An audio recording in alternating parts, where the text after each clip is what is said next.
Hang out there all day. Okay, well, if you don't go up there, they starve you to death because they take all the cafeteria food out there. And they have caramel apples and kettle corn and all sorts of other cool stuff. Anyway, this last year, I usually have a lot of fun at Mountain Day, but this last year something really traumatic happened to me at Mountain Day. And in order to keep from having a pathological fear after this traumatic experience, I had to write about it because I knew if I couldn't laugh about it later, then I would never be able to get over it. So I'd like to share with you my experience, and my friend Paul Quay is going to help me read this play that I wrote. I died today. Actually, I don't know if I'm technically clinically dead yet, but since there's 125 pounds of infuriated females stomping on me, I'm sure the end is near. You know, it's weird. There must have been some kind of miscommunication, because I thought we had something special. Girls. I better start at the beginning.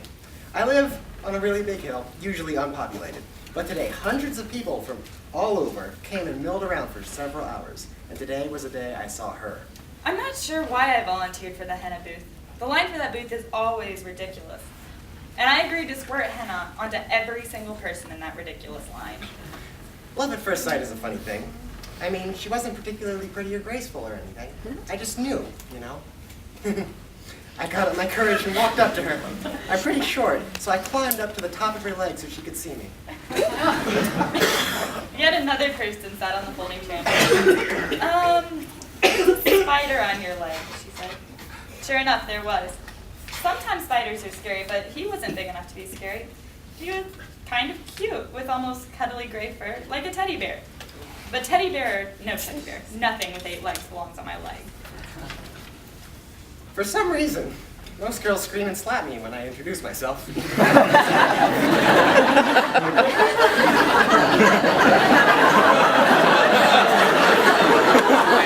there with you.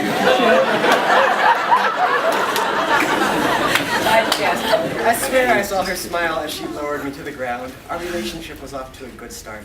She was just busy. I could try again later. I watched him crawl away, wishing him luck on his journey home. Thanks for telling me about the spider on my leg, I said. When I came back, she was still busy. So I climbed up her sweatshirt and into her hood. Wait was easier when I was close to her. The line of people was endless. It had been an hour or two since my brief interlude with the spider. I felt a tickle on my neck. Wouldn't it be funny if that same spider were on my neck, I thought. I reached back to check. Yes, something was crawling about the right size and furriness, possible wiggly legs. Probably my spider friend again. He must have missed me, but I had not missed him. I tried to swat him off. I wasn't sure I succeeded, but now everyone was impatient with the delay. I knew they wouldn't care about my explanation, so feeling sheepish for my apparently spontaneous neck swatting, I got back to work.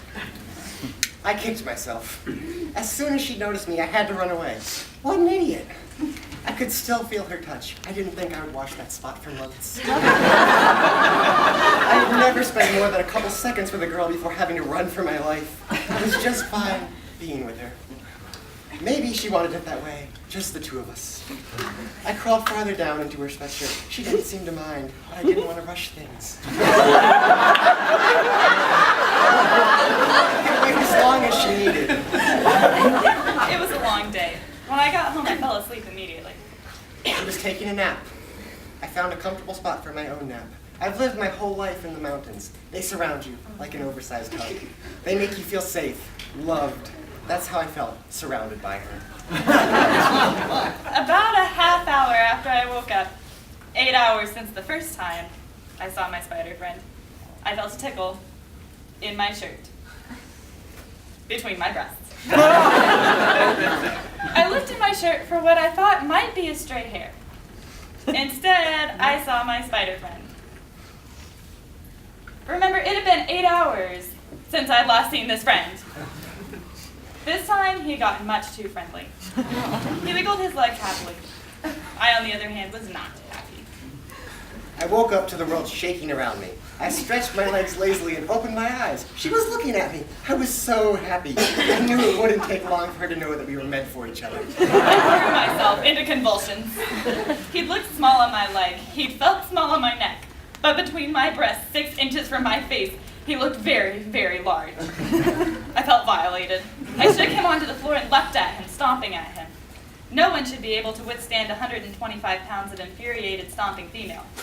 No one under an inch tall, anyway. I scrambled on my feet, searching for her face for a motive. On her face, was that anger, fear, revulsion? She stomped on me. I felt excruciating pain. I tried to peel myself off the tile and scuttle away. This was my first girlfriend. I guess that's what she was. What did I do to deserve this? Was it something I said? Impossible. This whole day we had spent together, I hadn't even said a word. Had she felt that we hadn't communicated enough? I stomped on him until he was thoroughly dead. Until not one hair on one furry leg dared to wave in the breeze.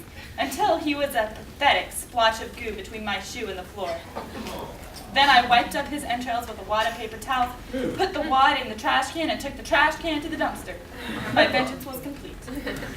There was nowhere I could go to escape her fury.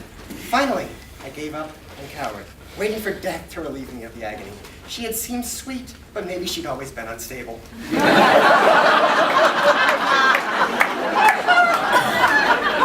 hadn't expected it to turn out this way. Confused, hurt, and betrayed, I died.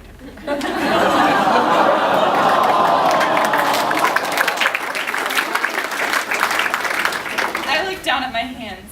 They were trembling. I realized that throughout the whole ordeal, I hadn't screamed even once.